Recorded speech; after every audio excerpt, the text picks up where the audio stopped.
Hello again, everybody, and thank you for coming along on another Minecraft video with me. Now, I don't know about you, but building houses in Minecraft is one of my favorite things to do.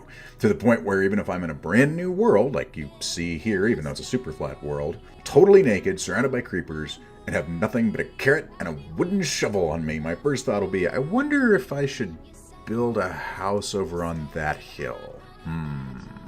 But sometimes, like you can see me here, you just don't have the room, materials, or time to make a grand palace, castle, or futuristic super base. So what do? Well, if you're like me, you dig a hole in a mountain, or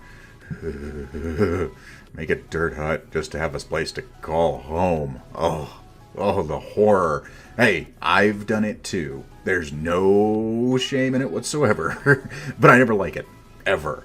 And worst case, sometimes having an ugly house won't make you want to play in your world anymore because you can't stand staring at dirt waiting for your iron to finish smelting, for instance. Luckily, there are some options when you run into issues like these, one of which are microhomes, which apparently are all the rage now, and I've been building them for Minecraft in a year. I love making itty-bitty homes that are smartly built and clever with the use of space, and I wanted to share some ideas I've had and some microhouses that I've built in my worlds. Hopefully some of these will get your creative juices flowing, or you'll at least enjoy seeing some different kinds of builds. So let's get to it. So let's say, for sake of argument, that you've spawned into a tundra biome. You're surrounded by snow and ice with nothing but maybe a few spruce trees and some dirt to work with. Do you build an igloo like you have every other time and call it a day? Well, I suppose you could, but why build an igloo when, with just a little more time, you can have yourself an Icelandic turf house? This build is so cool for a lot of reasons, but the biggest one is you really don't need a ton of wood to make it. A lot of the wood used in home builds goes into roofs and facades, neither of which are an issue here. Your partial roof and the front of your building are built directly into the hill, which gives it the illusion of a full house covered in turf. Now, the biggest problem is color. There just really isn't much. It's a whole lot of brown, maybe way too much brown, as a matter of fact. So inside, we've solved that problem by using some poppies and the sheep that we've got running around to make both red carpet and a red bed to give the build some much needed color. We have bookcases lining the wall to the left, and to the right we have both our storage and furnace under spruce trapdoors with an anvil in the wall behind the bed, which maximizes the space we have to work with, and giving the room a lot of character and nice decorating touches. The light is from an understone glow rug, which I just broke, so now it's no longer light. Let's fix that real fast. As I was saying, the light is from an under rug glowstone. There we go, and we'll try not to break it this time. And I can thank Pixel Riffs for this trick. The crafting table is actually under the front door to sort of hide it away, and the top design actually makes for an interesting little entryway there. If you have access to another wood, making a strip around the middle will also break up the dark brown palette, and I've added some signs frames and wood to the wall to make some simulated drawers for storage. Feel free to add or subtract your own personal touches to make it your own. I really like how this turned out, and I look forward to building in my first spawn into a snow biome when I get there. So it's such a neat little build. I really like it. But Akoto, I hear you say, I spawned into a desert or badlands biome. This does me no good. Don't worry, I got you, fam. If you're in a desert, probably not a lot of wood to work with, so instead of a house, I give you a traditional native hut based on designs found in India. For this build, I used white concrete powder and standard terracotta, but any white and red-ish block will really work. Sandstone, red sand, wool, etc., etc., etc. The roof's made entirely of hay bales, which gives it a nice little touch. But these materials are soft. All of them are. So make sure you're mob-proofing your area because one creeper can blow up the whole thing. But since we're on peaceful here, no worries. This is such a fun little design, and if we go inside, you'll see I've built a fire in the corner, which provides more than enough light, a brick oven, of course, and we're cooking some chicken on the furnace over there. Also, of course, because chicken is delicious. But besides the table and floor mat, everything else seems to be missing. Until that is, you notice these ladders and trapdoors, which are hiding all of your standard base stuff. To the right here, we have your storage, and we're actually able to fit in 3 chests worth of storage on here, which is fantastic behind the wooden trapdoors. And any trapdoors will really work, so whatever wood you have at your disposal will be fine. I just chose this because it fully hides everything. And on the left we have our crafting table, anvil, and bed, all also hidden behind the wooden trapdoors. I stuck with the desert rustic color palette as much as possible with this build, and I think that the terracotta and concrete walls provide enough flair to offset the darker colors, and the fire gives the build a great homey kind of feel. You can go the route that I did with hidden everything, actually. Or you can go more conventional with the bed on the floor and the crafting table and furnace over there. Either works for this utilitarian, cozy little house, so experiment at your leisure with pictures and other things in here to see which one suits you the best. Well, you knew it was coming. We had to have at least one cave in this mix, right? But it's maybe not where you thought. Don't get me wrong, I love jungle biomes. The lush forest, wildlife, cocoa beans, melons, it's all pretty great. But have you ever actually tried to build anything in one of them? You could spend hours clearing underbrush like you find here, only to find more underbrush. Most times in jungles, I just dig a cave and call it good. But because you're digging a cave doesn't mean it can't be cool. As such, here's one of my favorite things in Minecraft.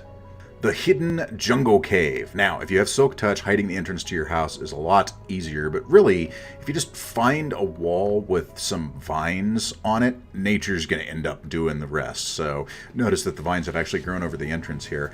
And the great thing about this is that since the vines can also be climbed, you don't even need a ladder or stairs to get in. So none of that ugly ladder or stairs on top. Just go up, climb the vines, in through the door, and here we are in our house.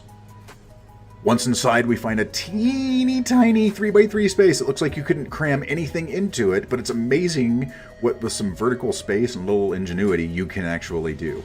On the ground floor, we have a crafting table and some chests hidden behind our jungle wood trapdoors, a basic furnace, an anvil, and we even have room for a fully functional hopper toilet, which is really just a chest attached to a hopper where you can throw in your items that you're actually just wanting to get rid of at that point, with also jungle trapdoor for the seat. There's no door, but, you know, you're living by yourself in a world populated by one person, you, so who really needs modesty after all. We also have hidden chest under the stairs here, and if we go upstairs, here's another way to access that chest through these trapdoors here. We also have some simulated drawers, one hidden glowstone for light, and a bright, cheery bed. I stuck with stripped jungle wood, planks, and polished andesite for this build, materials you can find in no shortage in a jungle biome with a cave. So even though there is no natural light, really, it's not dank and depressing like caves you may have built in the past. It's a neat little design, if I do say so myself, and maybe my favorite one in this list overall. And yes, you can build it without a toilet if you want. Next is a microhome you can use in almost every biome, but it is most at home in a forest or dark forest biome with a lot of hills or mountains, and that's the Forest Microhouse, which is inspired by real-life genius Vietnamese architect Chu Van Dong. Seriously, go Google this guy, and then hire him to design your house for you. I fell in love with this design the moment I saw it, and I just had to build it in Minecraft. I'm usually not a fan of houses with roofs with no overhang, but I'll make an exception in this case. Half of the charm of this build is the environment. In this particular case, I had to build a custom tree and rock outcropping to go with it, but it's not really strictly necessary. I just thought it looked really, really cool with this custom tree and the little rock outcropping with the moss on it right next to it. The clean lines and the simplicity of the build are great on their own, so you really don't need all of that. And on the inside, you'll find a surprisingly roomy environment for only being a 3x, and the huge windows at both ends of the build let in a ton of natural light. Because of the more rustic feel, I decided to light this with the torch lamps, which you may have seen in other builds from other channels, using frames and cobblestone slabs to create torch holders, which I thought looked really, really good in this particular build. The furnace and some cobblestone walls creates a wood-burning stove effect, and you'll notice that in addition to a few bookcases, we have both a crafting table and an enchanting area built in with an alternating trapdoor to access one or the other at a time.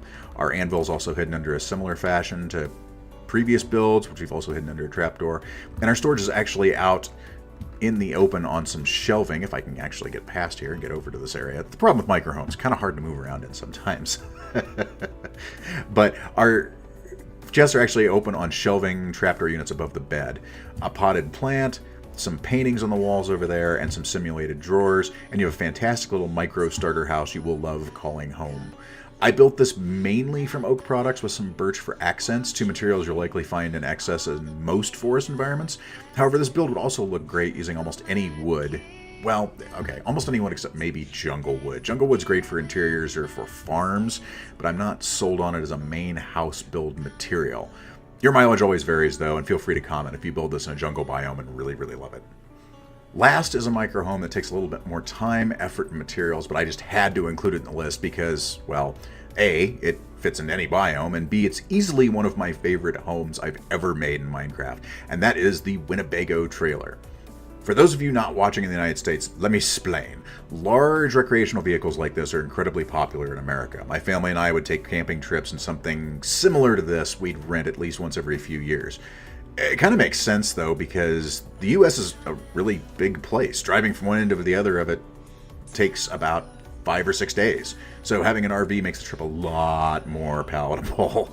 Winnebago is sort of synonymous with RVs here in the States. So when we say Winnebago, it's like someone in, say, the UK saying they're going to hoover the floor.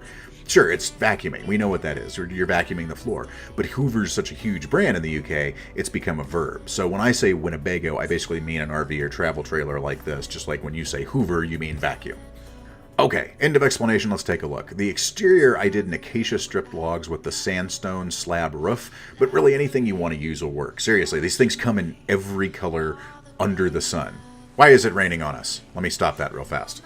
Continuing the tour, the wheels are basically just simply black wool with a button and then some slabs as a walk-up stair. And of course we have the prerequisite barbecue grill out front.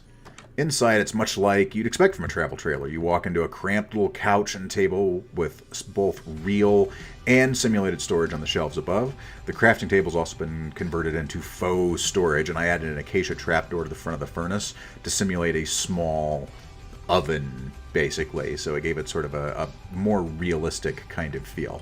To the left is the tiny bathroom with working hopper toilet, and even though we're using hidden glowstone light under carpets in the rest of the trailer, I liked the bare feel of the glowstone in the bathroom. It kind of simulates that very unflattering fluorescent lighting you find in most of the bathrooms in these RVs, which I guess that's good.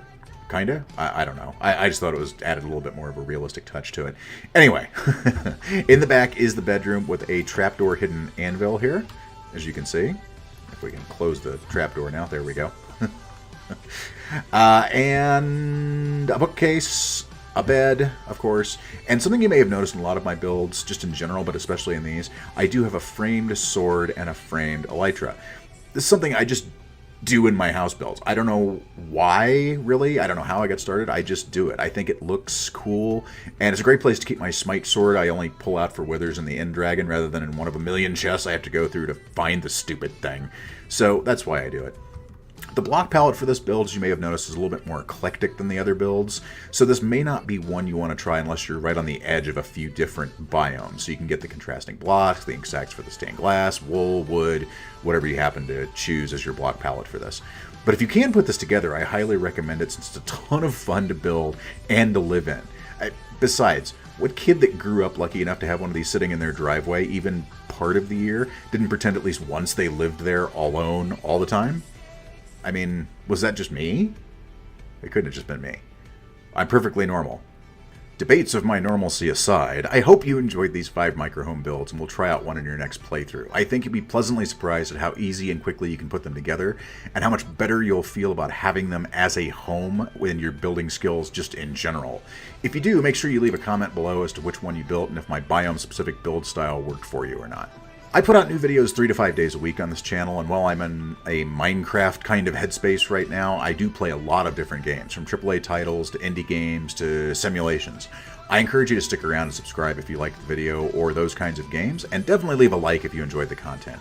You can also follow me on Twitter, where I may be posting anything from Minecraft news, Outer Worlds fanboy hype, or just pictures of me with random objects around my house. Any one of those, really. In any event, thanks for hanging out with me today, and make sure you go out tonight, play some games, have some fun, and I'll see you again next time. Have a good night, folks.